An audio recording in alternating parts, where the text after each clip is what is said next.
It's beer o'clock on Real Ale Craft Beer. Today we've got a bottle of Dry and Bitter Brewing Company's Mangalore.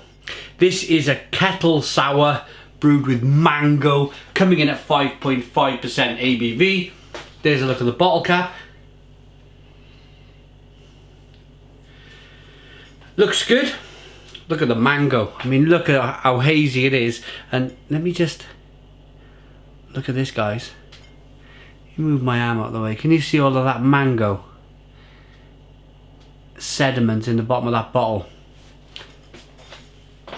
Let's get it out into a glass, see what we get. A nice bit of smoke on the bottle opening. Beer in the glass then.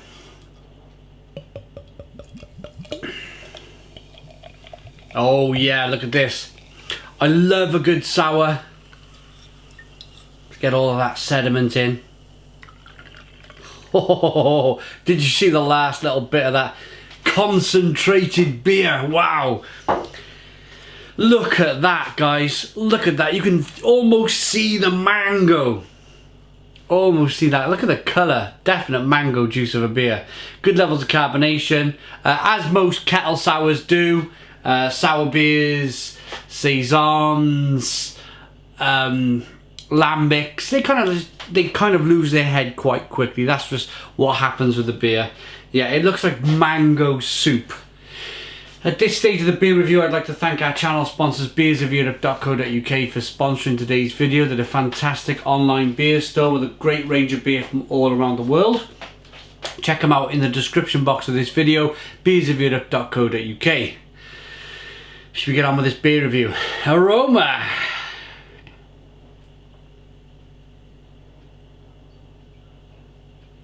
Oh, it's not just mango though. It's got like a real hoppy aroma too. And then you get that sourness. Oh yeah. You can't smell sourness, you can only taste sourness, but when you've reviewed as many beers that I've done on the channel now over the last few years, then you kind of get the idea that this is going to be really sour. You can smell the sourness. Let's dive in. Cheers, everybody.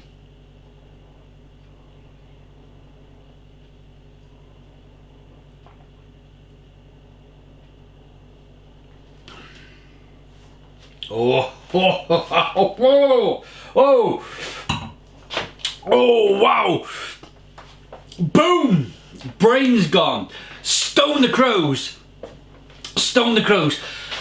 The first thing I got for a split second with this was this like the carbonation, and I held the beer in my mouth and the carbonation was like hissing and fizzing and being quite violent in there in my mouth. And then I swallowed the beer and it was just this massive hit of fruit mango flavour, and then straight after, pow, sourness. The sourness was just drying my palate and just making my face crumple up like a crisp bag. And I wouldn't have it any other way. I really wouldn't have it any other way. That is how I want my sour beer to make my face kind of just crumple up. I want it to do that to me. It wouldn't be a kettle sour if it didn't do that to your face. It's a really good one. Yeah, top class.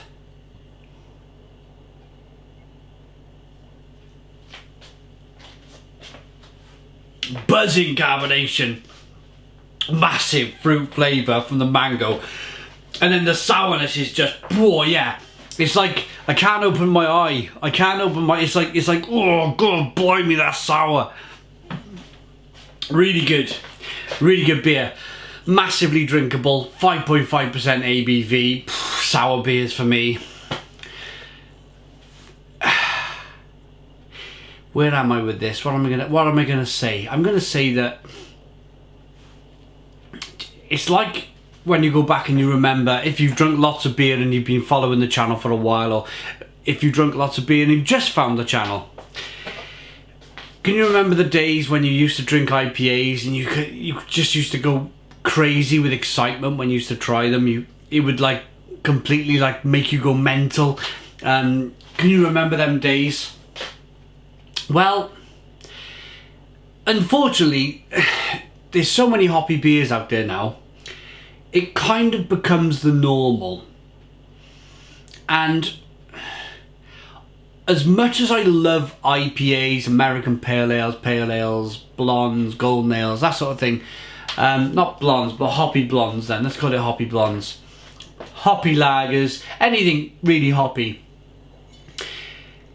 Your palate adjusts to it, you become used to it, and it's not, if you drink it all the time, hoppy beers, big hoppy beers, the excitement level kind of doesn't stay. It's impossible for it to be exciting every single time. And that's the consequence of so many hoppy beers out there. I love them. I still get excited, but not as excited as I do now with kind of like sour beers and lambics and beers like this. Look at this complete juice of a beer in my hand. And the reason for that is that I might try 10 or less sour beers a month. So there's that level of excitement of getting it, because you're not drinking it all of the time. I must drink 30, 40 hoppy beers a month compared to 10 or less of this sour beer variety of beer. If this particular, if everybody brews this kind of lambic and this sour style all of the time, then it might be the case that in the future I might be drinking 30 or 40 sour beers, and I may not be as excited as I was kind of like now when I'm drinking them now. I don't think it'll happen though. I think the process to produce a beer like this is longer, a lot longer in fact, than producing an American Pale Ale or American IPA. Let's rate it. It's terrific.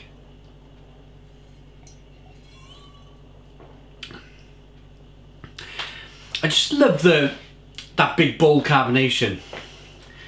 I love the kind of the mango flavour that kind of just, yeah, it's like mango juice with beer. There's hops in the background, slightly bitter. But then it's all about that sourness, that kettle sour magic, really, that is in my glass of beer. I do love this style of beer. I really got to admit, it is a fantastic. I love kettle sours, absolutely terrific styles of beer. Let's rate it. Dry and bitter Mangalore. There we go. Rating. I think that is absolutely terrific, and I'm going to give it a full-on Stone the Crows 10 out of 10. 10 out of 10 from Real Ale Craft Beer. Please put your comments in the comments box. Subscribe to our daily beer and food reviews. Give us a big fat thumbs up. Boom and cheers.